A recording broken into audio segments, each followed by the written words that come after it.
嗱，如果係咧，啱我睇翻個形狀咧，佢 A 呢度咧，我可以砌瓷磚砌沙磚先嘅，先砌嗰行。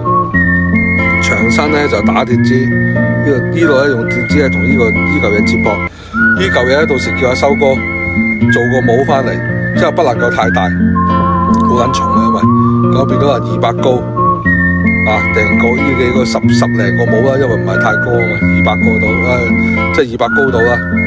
如果太重先，到時先再斬斷佢咯。咁呢個咧就完成咗大概咁嘅樣嘅。呢啲窿窿係啲咩咧？到時咧做倒模嗰時咧插啲膠喉落去，俾我咧啲鐵枝可以穿針咁穿落去。就第3 part 啦，呢個地下種定啲位，一個穿一個，一個穿一個咁樣。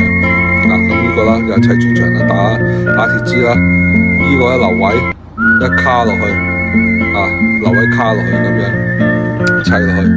咁之後咧就完成應該咁上下到啦，因為你呢條嘢唔可以太長噶嘛。